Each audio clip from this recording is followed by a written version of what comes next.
So, I'd like to begin by saying, and it may date me, but as the Grateful Dead said, what a long, strange trip this has been.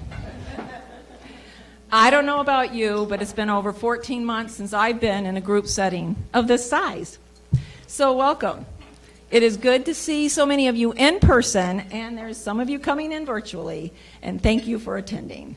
Everybody say hi to them if they're out there. I don't know exactly where to say it, but hi. And thank you all for attending our liftoff event for LaunchLab. First, I'd like to give a little background on how this innovative idea for new chamber service offerings came about.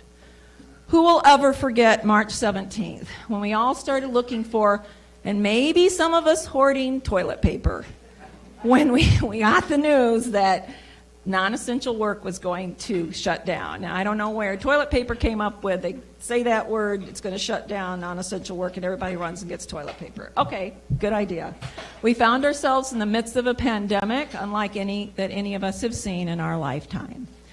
And then we discovered Zoom as an option for meeting online. And for those who've never used video conferencing tools such as that, or maybe they used it a little bit, but it became a word like Kleenex. And when we said we're going to set up a Zoom call, we knew what it meant. And people who didn't know about Zoom or the joy of time-saving aspects of Zoom video conference calls, they learned.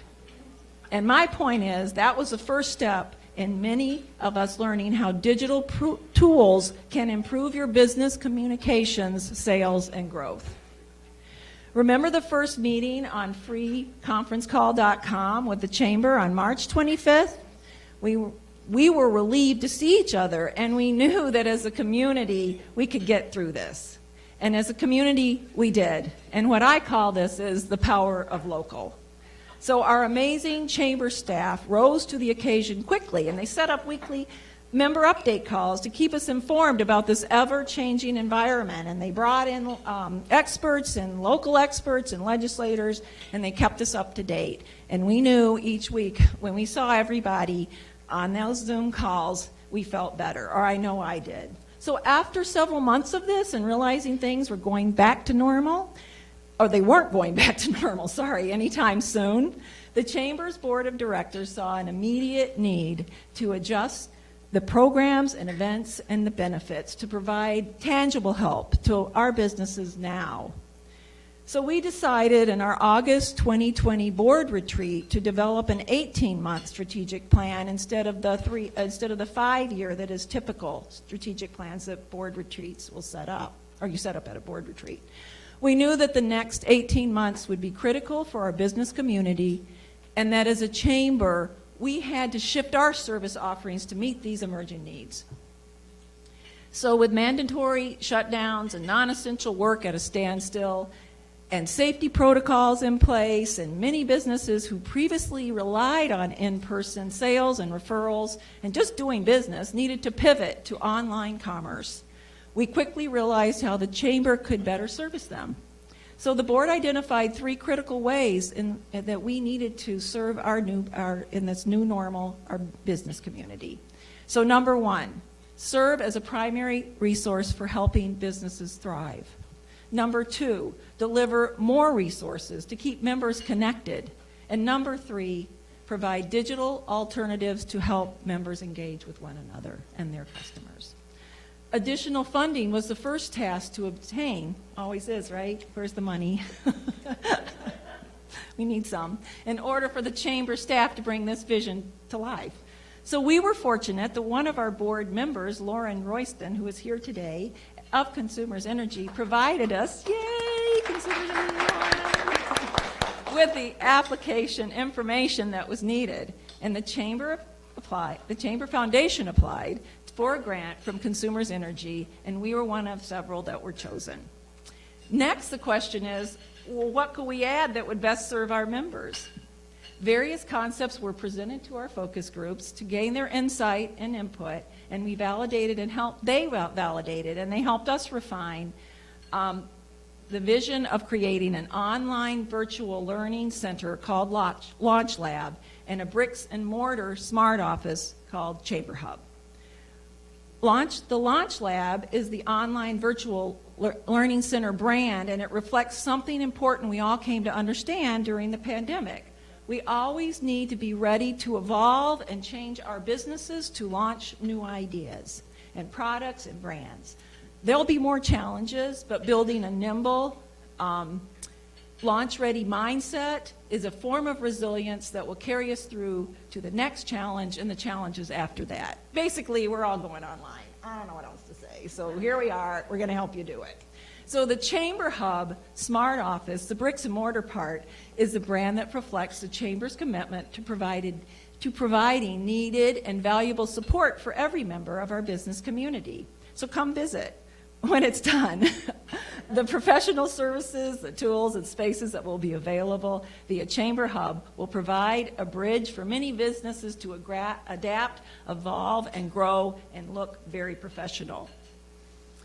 So at this time, I want to thank Elena and Maggie and Michelle, our board of directors, and all our members who have joined us, and for going above and beyond over the last year, for enthusiastically embracing the broader vision that the board tasked them to breathe life into. So I'm pleased to turn this over to Elena Campbell, our president of the Chamber, to tell you more about the Chamber Hub and LaunchLab. Learn, share, launch, and grow. Thank you very much.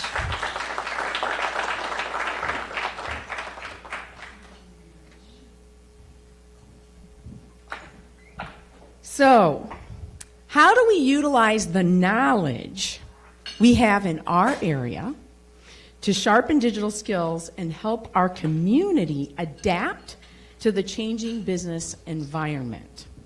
So good morning, everyone. I am so excited to see you all in person. I can't even tell you how happy it makes me feel and how full my heart is to actually hug people. Before I answer the question that I just posed, we need to do some important recognition. First, thank you very much, Marilyn, our board chair this year. She has served us with excellent leadership, following, of course, John Young, who got the pandemic year. Now, Marilyn gets the job of helping us move forward, and she has just been leading with grace, and we appreciate you so much, Marilyn. So please, a round of applause for Marilyn. I want to thank, of course, our entire board of directors as well for their vision and their leadership, their commitment of time and expertise when they themselves were struggling with their own businesses and trying to survive as well. They were still giving of their time to the Chamber. So if I could please have all of our board members please stand.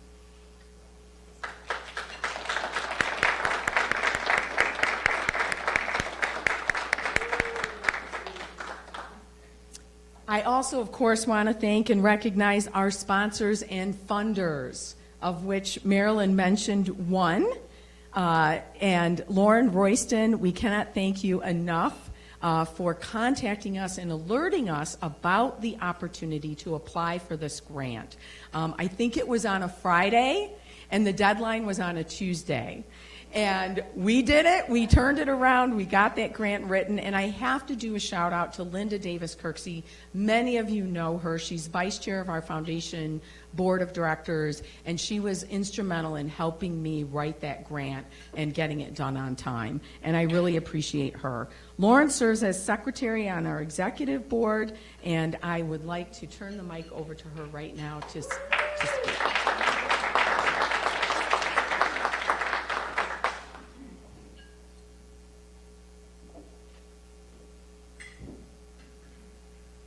Good morning, everyone. I hope I don't have lipstick on my teeth. Yes, I'm Lauren Royston. I'm the Community Affairs Manager with Consumers Energy. And as Elena mentioned, absolutely I called her on a Friday and told her that it was going to be a really quick turnaround.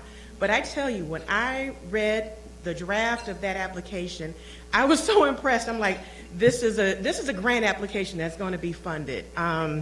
And I want to tell you that Consumers Energy Foundation is so proud to be able to fund this project. And the grant itself was a special grant. It was part of a special program designed by the Consumers Energy Foundation, specifically in response to COVID-19 and economic development assistance.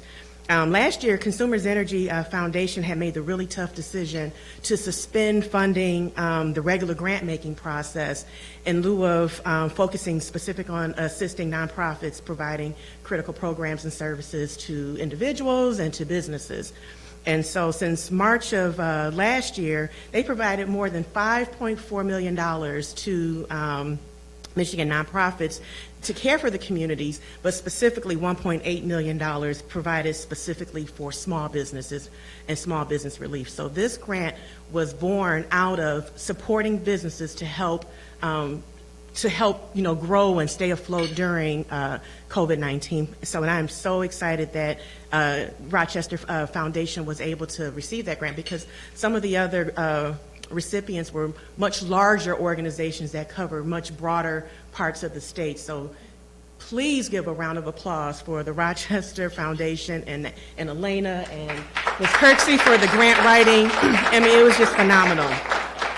And so I'm just so excited to be a part of that, and I'm so excited that we get to see the full circle moment of this moment. So thank you so much, and that's all I have.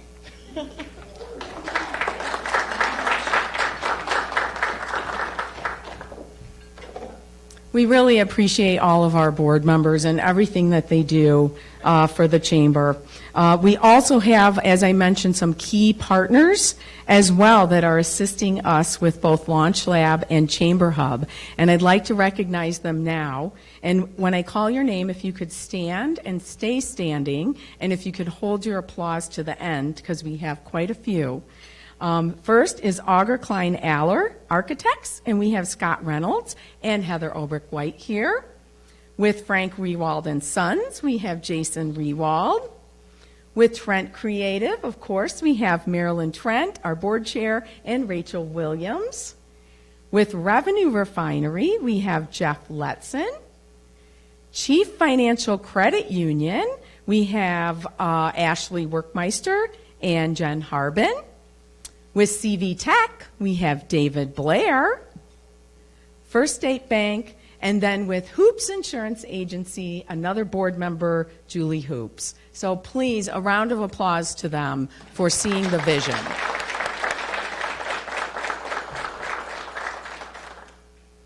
So back to that question. How do we utilize the knowledge we have in our area to sharpen digital skills and help our community adapt to the changing business environment? Simple. Like Marilyn mentioned earlier, it's with LaunchLab and Chamber Hub.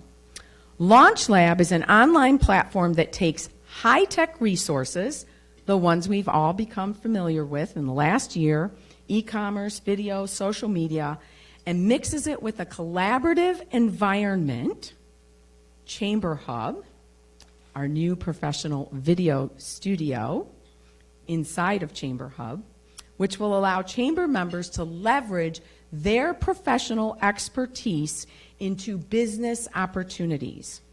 Members can become course authors. With the assistance of our amazing digital marketing specialist right here, Michelle Eberly, any of our members can create a video highlighting and sharing their expertise. This then benefits other chamber members and the community who gain knowledge from the intellectual capital and business insight that is so uniquely abundant right here in our community through these courses. So now we're going to get to hear from a couple of our first course authors. So I would like to invite to join me on stage Erica Sklar, president and owner of Benebiz Plus, and Jeff Letzen, owner of Revenue Refinery.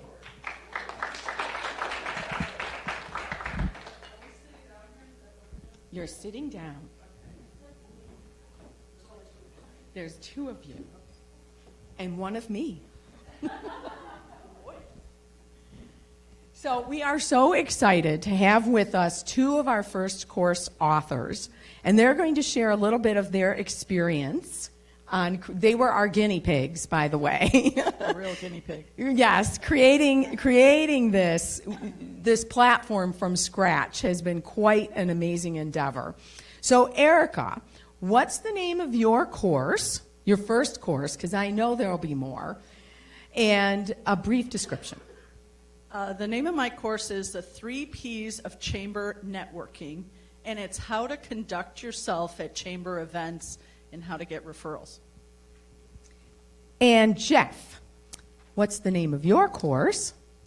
So mine is turning your expertise into online products, and the goal is to take people from the perception that that's not something that they could really do, that's maybe they don't feel they're tech savvy enough, or really can't package up a product like that, all the way to a roadmap of how to do it, get it out there, and sell it. So Erica, why did you come up with your course, The 3 Ps of Chamber Networking? Okay, so it probably started about 12 years ago when I joined an insurance agency, and the first thing they said was, you need to join the chamber and become involved. So I would go to these chamber events, and I would actually go to almost every single chamber events, from ribbon cuttings to grand marshal parties, you name it. I volunteered in parades. I did everything just to get my face out there and my business out there. So, but it was awkward. Believe it or not, I was a little awkward back then. So I really was. I mean, I didn't know how to go to an event and actually use that event and kind of get my name out there, my business out there, and tell everybody what I did and refer myself, refer other people. So it was like kind of a process of elimination. So then fast forward probably about, 6 or 7 years, and I started to sponsor new member orientation. And I thought, you know what, I'm going to teach a class to new members that says and teaches them how to conduct themselves at events. Because once you join the chamber, what do you do? That was the key question. It was a little awkward. Everybody wants to get picked for the kickball team, right? So you want to become comfortable, and I want to give people tips on how to network and how to turn that networking into business. So it all started with this little piece of paper here that I'm holding that I keep to myself, because I wrote all my notes down, I wrote my examples down, I wrote down all the awkwardness that I misstepped. So I don't want any other business that joins the chamber to go through that. Why don't they just join the chamber and boom, they can start getting referrals and giving referrals. So that's why I started it. Amazing. And Erica has an amazing slide presentation that she does at the end of every one of our Member Orientation 101 classes that we do. And it's just absolutely been invaluable. I mean, think about it. When you're a new member in an organization and you know nobody, right? You do need to know what's expected of me in a networking situation. How do I conduct myself, right? So it's just been invaluable, and it's one of the reasons that we asked her to be one of our first course creators. Jeff, so why did you want to be a course author? For me, I had my first experience with this about 3 years ago, and it was actually something that gave me the bridge I needed to create my business. I had just made my last employer my first client. And now I was in a position of, so how do I actually put all this together, right? And I stumbled on a course that actually gave me just the tools I needed to do just enough to get things underway. So, when we started talking about this project, I thought, we live in a community that's so rich with intellectual capital, where if we can just connect that, there's so much opportunity for people to help one another, and for what to help someone else create their next product or their next initiative or their next business. There's just all kinds of opportunity for synergy here. So given the chance to participate in that and help enable it was just something that I couldn't pass up. Amazing. And Jeff has been on our team helping us develop LaunchLab since last fall. And today was the first day I actually got to see him in person. We had never met in person until today. So I was excited to see the real Jeff Letson. So to wrap it up, before we go to, we are going to show a little bit of LaunchLab, a short video. But before that, I want to ask both of you, so each of you in turn, how do you see LaunchLab benefiting businesses and our community? Who wants to go first? I think that, and this is part of what I address in my course, but there are, not only will this give you a chance to learn some things that can look at your customers differently, look at the value that you create for them differently. Something I talk about in my course is the value frame. And I use an example of someone who's starting a math tutoring business. If the value frame is something like math tutoring, then that business owner is operating in a very small box. But when we sort of change that value frame, know who our ideal customers are better, it gives us room to create a lot more value for them, which is both good for them, and it gives us more chance to sell more to them and to sell more valuable things and services to them. So what I hope everyone will take away from my course is there's a lot more room for you to create more value for the customers you have today, and there are new methods for you to attract more customers, both within this community, but really even outside of our community and across the country. So my hope is that these digital tools and these frameworks are enabling for that. That's good. Good, Jeff. Way to go. Well, my course is sort of the opposite because it takes a look at you and how you can connect with businesses.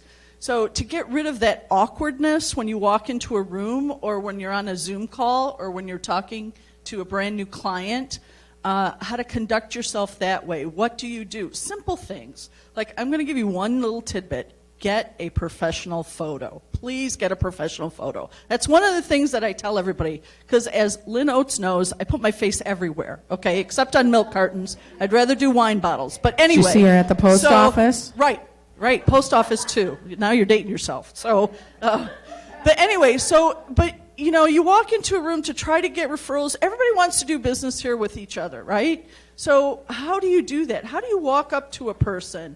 So that's why the 3 Ps of chamber networking, and I'm not going to tell you what they are. You gotta look at the video, but it kind of lays out everything for you, so you're not that awkward person that walks into the room or awkward person with a Zoom call. How do you make that connection? So when you put all of that together, your business starts building, and it works. I mean, I'm one of the success stories. I can tell you right now, through the chamber, one of my largest clients came through a chamber referral. So I was pretty excited about that. That was about 5 years ago. And the person that introduced me to a business owner said, hey, she's involved with the chamber and her community. So that really gave credibility to me, and it gave me an introduction. And that person just happened to be a chamber member also. So it really does work when you try to promote yourself and try to figure out what you're going to do to get more referrals, to do business through the chamber. I mean, why not be that little fish in the big sea of the chamber instead of the little fish in the big sea of the whole entire world? You have a community where you can do business with other businesses. So it works. So please look at my video. Well, we're actually going to look at a little bit of her video. So let's see. I haven't seen this.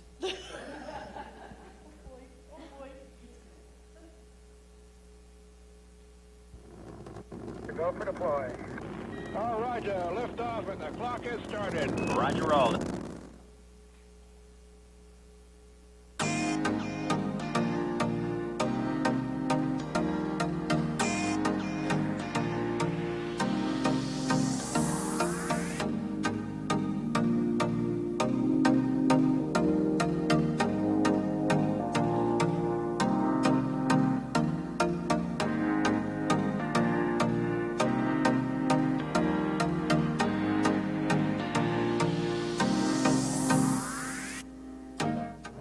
Success is a journey, not a destination. Hello, my name is Erica Sklar, and I'm president and owner of Benebiz Plus, smarter benefits for your workforce. I'm here today to teach you the 3 Ps of chamber networking. Now that you've joined the Rochester Regional Chamber, I'm excited to teach you how to conduct yourself at chamber events, whether they are virtual or in person. So let's get started.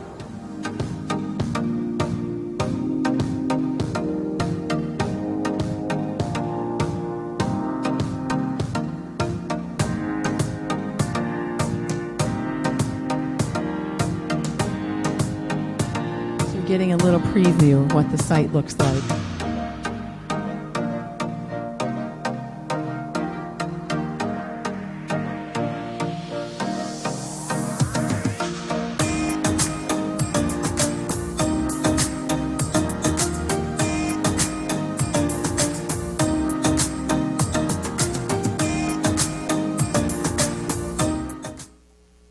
So there you go, a little preview of LaunchLab. And 2 of our star course creators. So now we'd like to open it up to you guys. If you have any questions that you would like to ask, or what it's like to be a course creator, or. And Julia. This is Julia Payne, by the way, our intern. Big round of applause for her. And she'll bring you the microphone. You do need to ask your question into the microphone so that our online audience can hear you.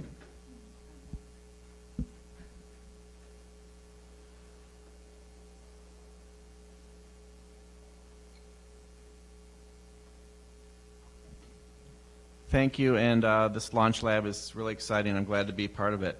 What made this project meaningful for you, either Erica or Jeff?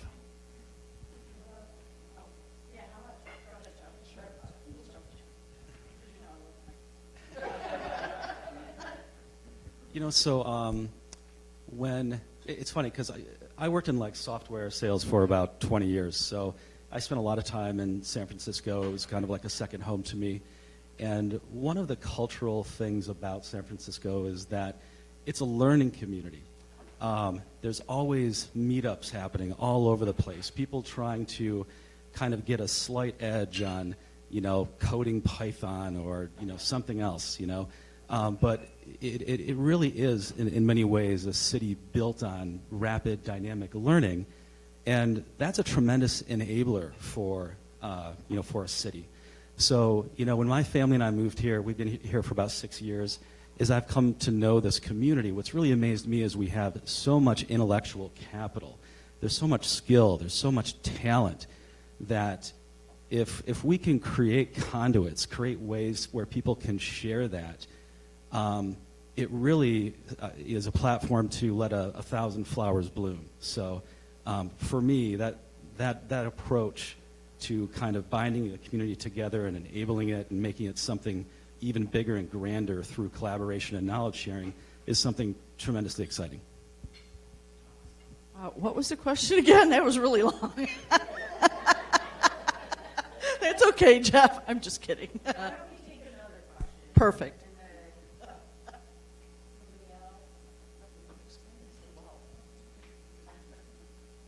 Is this going to be for chamber members only, or are we going to eventually open it up to the public and make money off it? Ooh, and she's a board member. She said and make money off of it. I like her. No, no. So this will be a member benefit included with your chamber membership. We do foresee that in the future we will open it up as like an associate membership.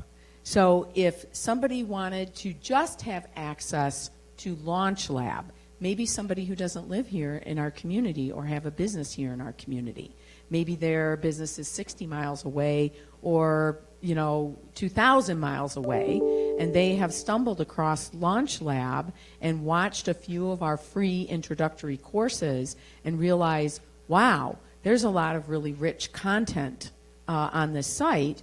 I'd like to become an associate member so I can have access to LaunchLab. So we're really excited about that. That's something that's very different that no other chamber that we know of is doing in the country. So, yes, and it'll be an additional stream of income for our chamber and highlighting our members as subject matter experts. So one of the ideas that came about as we were talking about this is sort of expanding the envelope of the chamber deeper into the community. So if we think, for example, of all the people who have been displaced during the last 18 months, all the mothers who have had to leave jobs or the fathers who have had to leave jobs to care for children, help educate children, there are a lot of people who may not be members of the chamber today or business owners today, but they're tomorrow's business starters, business creators. So the whole associate member idea was a way to say, become part of the chamber early. We're going to give you a pathway in. And, we want you to be successful. We want you to start that business. We want you to create that next great product idea. So here's this new doorway that you can enter. I have another question from someone watching online, Kimberly, and this goes out to Elena. The question is there a fee to create the course? And can you speak a little bit about that? So right now there is not a fee to create the course. We do anticipate that it'll be like a sponsorship opportunity where you can sponsor a course to create that course. So thank you to our online audience. I just want to say I created the hashtag Let 1,000 Flowers Bloom. I want to give credit to the originator, but I love that. I'm tagging you on my post.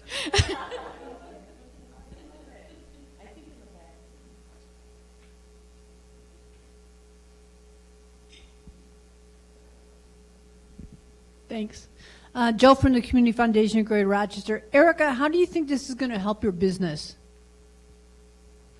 Well, it has already helped my business because I've done all the missteps, so I'm hoping it helps everybody else's business. It's always about giving for me because I'd rather have people team up within the chamber and make great connections. So as far as the actual course, I think I said this before, it's going to help you walk into a room and figure out what to do. Be prepared is one of my P's. Okay, I gave it away. So, but I talk a lot about that. I think this will help new chamber members expand their business and create the relationships that we all want to do, whether it's virtually or in person. And it's really, to expand this course, the reason that I did this is because, number one, we all had to reinvent ourselves for the pandemic, right? So how do you conduct yourself in that kind of a world?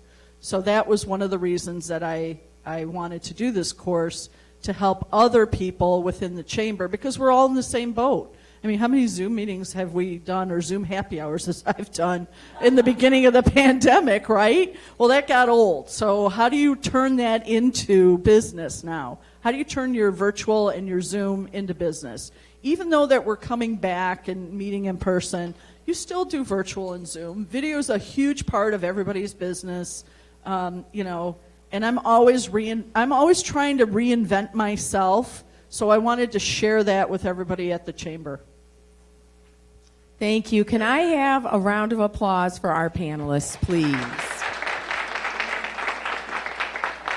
Thank you for joining us here on stage. We really appreciate it. And now we have a special message from Rich Studley, who is President and CEO of the Michigan Chamber of Commerce. Good morning. I'm Rich Studley, President and CEO of the Michigan Chamber of Commerce, and I'm pleased to join you this morning via video. I wanted to take a moment to recognize the dramatic changes we've all experienced over the past year and to commend everyone, especially the outstanding volunteer leaders, Elena and the extraordinary team at the Rochester Regional Chamber of Commerce, for your leadership and foresight in developing an 18-month strategic plan last August to address the immediate needs of your business community. Business leaders across the state and across the nation have identified some key areas that must be addressed going forward, which your Chamber's Board of Directors clearly outlined last August through your strategic plan. Here are a couple of very important examples. Accelerate digital adoption. The way we interact transformed practically overnight as the migration to digital technologies accelerated at an unimaginable scale and speed. While many businesses and organizations were already embracing technologies such as Microsoft Teams and Zooms, others hadn't yet because they didn't need to. The Rochester Regional Chamber acted with urgency, quickly adopting to remote work, conducting online meetings, and organizing webinars.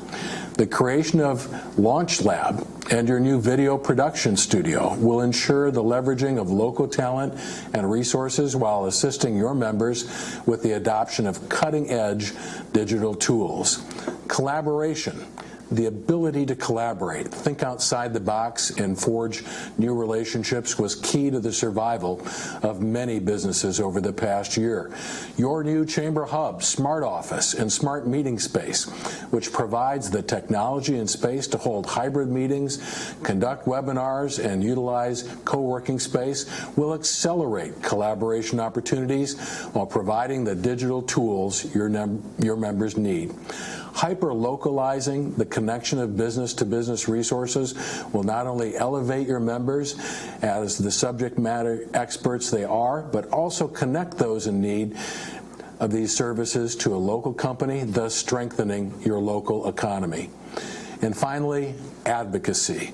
The last year has taught us the importance of being good listeners, paying attention, and providing input. While we all learned that we need to play a more active role in local government, state government, and the federal government, at the local level, you came together as never before. City helping neighboring city, businesses helping businesses, businesses helping community members, and nonprofits. Your Chamber of Commerce held many meetings with elected officials, voicing concerns and advocating for safe and effective ways to continue to conduct commerce and to reopen Michigan safely. The relationships that you've built throughout Oakland County and at the state level will continue to make a positive impact on policy decisions across all units of government. Again, at the Michigan Chamber, we thank you for your continued leadership and partnership. Collaborating and working together is how we will all come out of this stronger and better than ever. Thank you, stay positive, and keep up the good work. So I have to tell you that the Michigan Chamber of Commerce was absolutely critical for us over this past year. Rich's leadership, he's been the president and CEO of the Michigan Chamber for I don't even know how many years, many, many years, but he has been someone that I've always been able to turn to in my 11 years in the chamber industry for sound advice and practical leadership and advocacy at the state level, of course. So I appreciate everything the Michigan Chamber of Commerce does and all they do to help support all of the local chambers across the state of Michigan. So with that, we're now going to turn our attention to Chamber Hub, our second piece of our exciting announcements today. As you can see from the boards up here, the Chamber office will soon transform into a member hub available for use by Chamber members in the community. This space is going to feature an on-site audio, video studio, smart office AV conferencing abilities, including online event hosting capabilities, open and private workspace, and most importantly, we discovered over the last year, reliable fiber internet service capable of live streaming. We had no idea how much our internet went down until this last year, and we were all trying to work remotely. So we're very excited about that. We have an amazing team of experts that are assisting us with this project, and I'd like to invite them to join me on stage. So if I could have Scott Reynolds from Auger Klein Aller, Jason Rewald from Frank Rewald and Sons, and David Blair from CV Tech.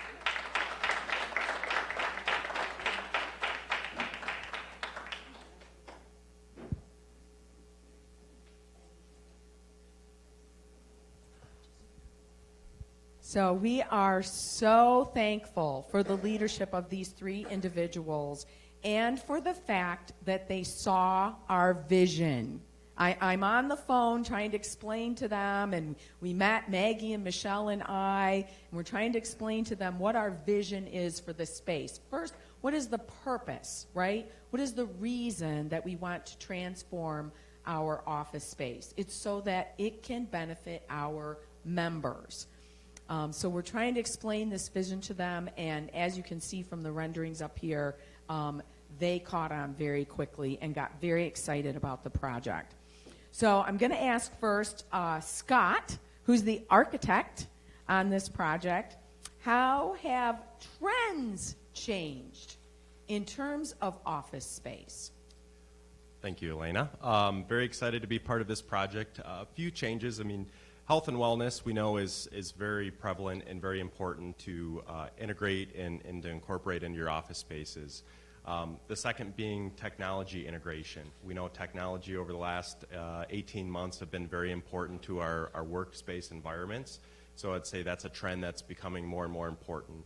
But last but not least, I would say still the importance of having the cultural or economic hub of our businesses. We still need that physical space. We all know we can work remote. You know, we've done the Zoom meeting in our car. We've done a hybrid meeting where we have, you know, someone in East Lansing. We got 2 people in the office. We've all made it work. But ultimately, we still need that space to meet with someone, have that professional interaction, and ultimately that cultural interaction between our staff and our employees. So hence, you know, still renovating spaces and still needing that physical space.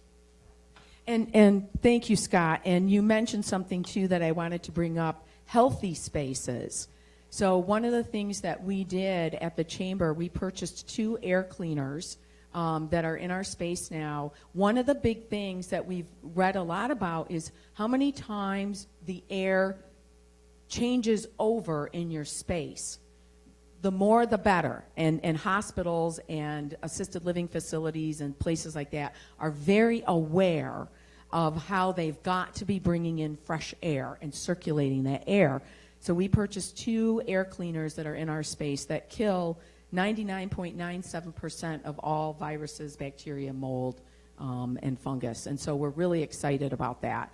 That was something that was important to us, is that our space is a healthy space to work in, because we spend a lot of time in our offices. So on to technology. David, you've been dealing with a lot of technology. And you got overwhelmed. I know this now. You wouldn't get overwhelmed, but David can handle a lot. He's amazing.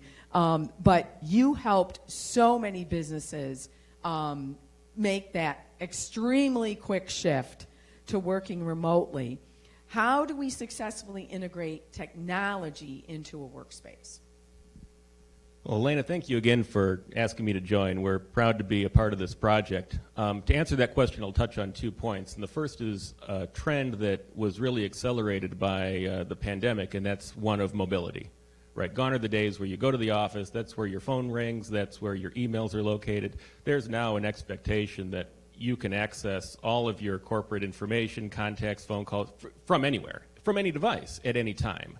And of course, the security implications of that paradigm are enormous. So if you are a mobile worker and you don't have IT staff or a contractor securing these systems, it's very, very important. But mobility is number one. The second is a quality internet connection. A lot of small businesses use, cable modems and things like that are very cost effective, but they're not all that great in terms of service. They go down quite a bit, as you mentioned. And even more importantly, though, they don't send data very fast. You can't transmit information very quickly on a cable modem. And when you want to do things like live streaming and video conferencing in high definition, you need better performance, and it can't go down. So we're happy to be helping the Chamber get a fiber optic circuit, which is going to be a tremendous improvement. You'll be able to do multiple streams and not have your service be interrupted. And you'll also find better support as well with that system. So it's going to be a great upgrade, I think. So focus on internet performance. That'd be number two. Awesome. Thank you so much, David. And we've learned so much from David over the last year, and he has been absolutely instrumental in enabling us to work from home over the last year and helping us upgrade the things that we needed to upgrade so that we could do that efficiently and effectively. So, Jason, you guys just built brand new world headquarters right here in Rochester. Amazing, beautiful building. I'm sure many of you have been there. Yes. Thank you. Tell us a little bit about your thought process when you were designing that building. Sure, and a lot has changed since then. That was back in 2017. Scott was actually a part of that at AKA. It turned out really good. But I think some of the main things that we tried to incorporate there paid huge dividends, although we didn't know it at the time, but moving forward. And number one is flexibility. We think it's pretty important as a construction firm. We've got job sites and field guys that really through the pandemic were working full-time through it. So it was important for us to have our staff supporting them from just a perception and a camaraderie culture standpoint. So what we had done is, we created some flexible spaces in our office. We had individual offices similar to kind of what we've got here. We had open spaces. We had small meeting spaces. We didn't realize it at the time, but we had a really good mix of collaborative type of space, but also more private spaces where you could do calls, Zooms, and quite frankly not be around other people for a while there. So flexibility was very important. Planning for the future was very important. Not looking at where we were at today, but trying to figure out where we wanted to go was really, really important to us. And a recruiting tool, which I think is also applicable to the hub here, because in today's world and the workforce market, we use our office as a recruiting tool. Typically when we bring people through there, they feel the culture, they see it. So although we've adapted and people are working from home, I still, to Scott's point, think it's important, to have a home hub base, especially for the type of work we do. So I think that'll be also critical with the hub, and it's a great idea. Thank you. Thank you. So now we'd like to open it up to the audience. Anybody has any questions? We would love to pose them to our panelists.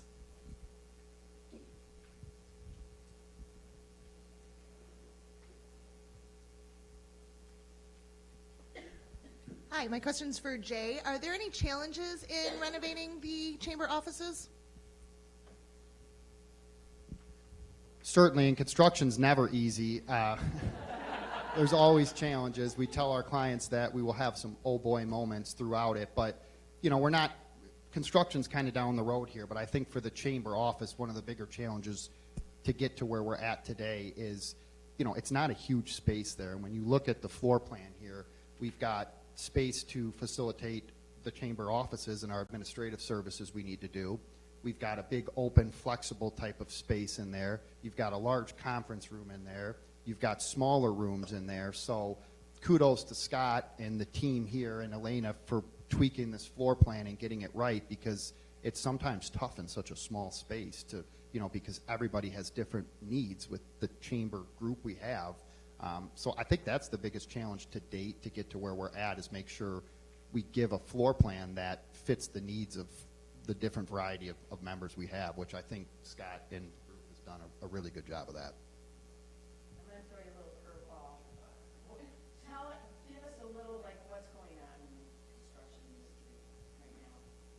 well, I'm sure if you watch the news, you hear, and it's not just construction anymore. We actually had I was telling somebody earlier, we had an event here at the hotel, one of our first ones with Maker's Mark last night, and there's actually a shortage on the Maker's Mark glass bottles to get the bottles. So it started with wood, it started with steel, but it's a pretty big problem right now, and it's been difficult for us, again, managing expectations right now with owners. It used to be, Scott, you know this with the construction world, you get an owner that comes to you 2 years down the road on something you might have talked about 2 years ago, and you've got to talk a little bit about inflation, and it's pretty explainable.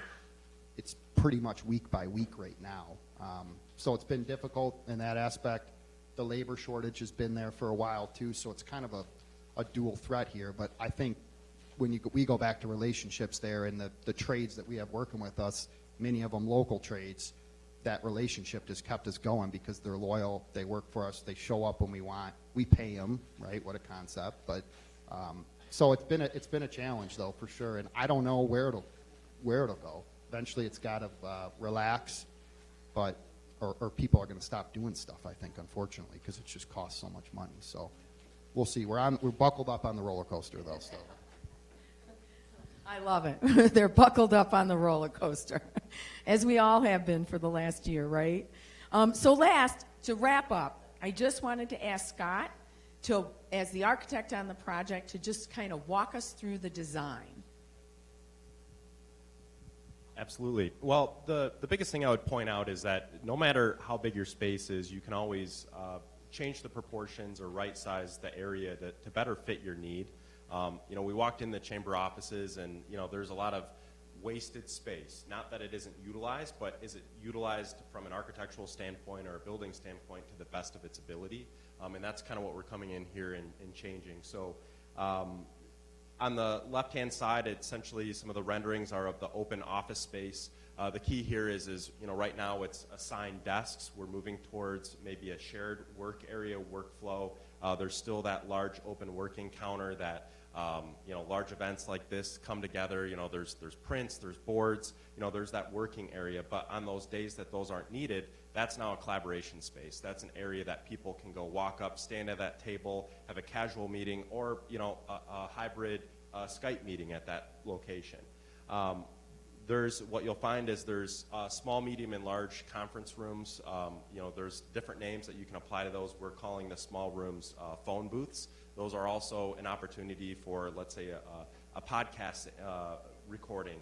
Also a recording area for a training video, right? Something that's soundproof or at least isn't out in the open area. Other people can conduct business. Someone can have their open meeting. Maybe the chamber is meeting administratively. They're doing their operations while someone's in there on a conference call or just having that private meeting in their own space. One thing that's changed is from a 20-person conference room, we now have options, right? We have 1 to 2 person rooms. We have a 4-person conference room, but we still have that 6 to 8 person. So giving those right-sized areas are one thing that we try to provide in this space, and then also bringing some of those resources out to the open area, right? So you need a copy machine. People might need to have paper, right? We see the changing environment of especially chamber members where maybe, as always, whether it was a pandemic or not, you needed that workspace. You're not at that point to have an office. Here you have it, right? You can't afford your own copy machine, but with the resource of the Chamber Hub, that can become a tool and a resource to you to kind of kick your business off. Or maybe you are a traveling person and you just need that desk. So we find that, on the left-hand side, that far rendering, the left-hand side of that, is a big working counter, right? So whether we haven't discussed all of the bits and pieces of technology, but those could be docking stations. Those just might be some cords for you to bring in your laptop and hook up to an extra screen or utilize a phone. The idea that those resources are not just beneficial to the chamber operations, but also to its membership was a huge motive here to kind of pivot some of these opportunities to the bigger picture, right? Let's take the copy machine, let's take the work area and not just utilize it a few hours a week, but let's share it among multiple members to really get its full usage out of it and really give everyone that opportunity to benefit. We have a few questions from our digital viewers here. The first one is from one of our members, Pamela Palmer. She wants to know, what is the seating capacity for the new space? Yeah, throw it to the architect. So I would say there's a working space for 4 to 5 people in the working counter. There's conference rooms that, there's one conference room, as I mentioned, is 6 to 8 people, another that's 3 to 4, a couple phone booths that are 1 to 2 people. I mean, realistically, there's probably a nice working environment to 6 to 8 people. I don't always see that there would be up to probably a max of 20 to 25. That would be a really busy day. But I think the key here is we all know we're going to be in and out and be working through different times of day and schedules, is that, you know, there's different parts of this office that are going to be utilized by different people, you know, based on their needs. So it really is kind of a flexible number, and that's the benefit of this office and a design like this, is that it works for 1 to 2 people on a Tuesday, but it also works for 25 people on that board meeting day, or we're having a chamber event here on Friday like we are here today.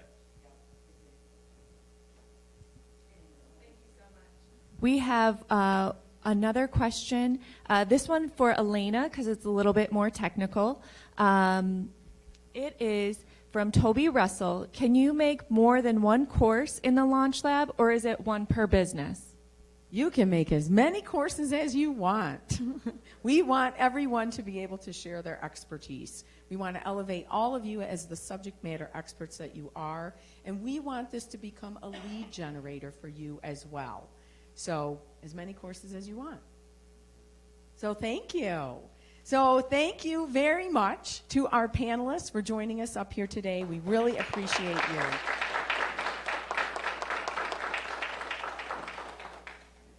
And before I do my closing comments, we do have a little gift for all of our panelists, and including Marilyn, our board chair, and Lauren from Consumers Energy, a pint bottle from Fieldstone Winery that you can go fill. Yeah, Lauren's doing the happy dance.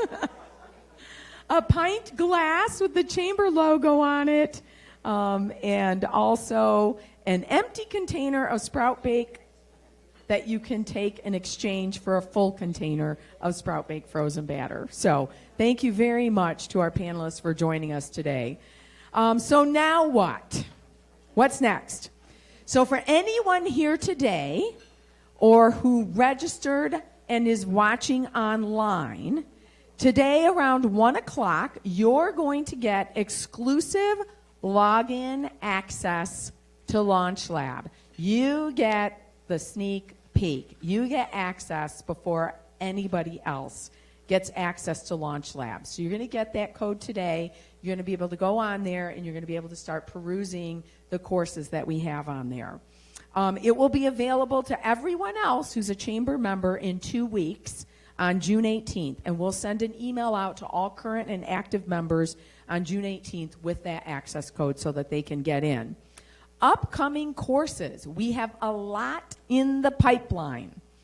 On July 9th, we expect to launch Renee Perkins, owner of Funky Frog Boutique, who will talk about going from bricks to clicks, creating an e-commerce mindset for your retail store.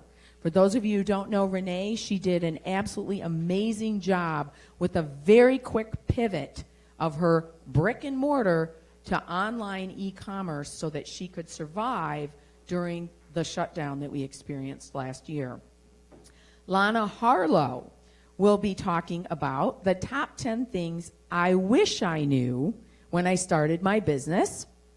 Marilyn Trent will do a course called Be Chosen, How to Brand Your Business. Then on August 10th, we have 2 courses, one that I'm doing, a local business creation blueprint. So this is meant for the person who says, I think I want to start a business. What's the first thing you do? Besides contact John Gaber maybe and get a good lawyer. And then Pamela Valentic with the Rochester Hills Economic Development Department will do a course on writing an effective business plan. Then on September 10th, we have Jeff Letson, again, doing the Revenue Acceleration Marketing Program. And that's just the ones that we have coming up. We have at least another 10 back in the pipeline that will be coming out later this year as well. So we're really excited about this. If you're interested in becoming a course creator, we are creating a step-by-step course creator process, and our resident expert, Michelle Eberly, will lead you through it. You don't have to, you don't have to do this all on your own. We're here. We're partnering with you to create this course, to write your script, to do the video, to edit the video, to put it all together in a very professional, as you saw, looking package. So don't be scared to be a course creator. We have figured it out for you. We're just going to pull your expertise right out of your brain, and we're going to make it beautiful on that site.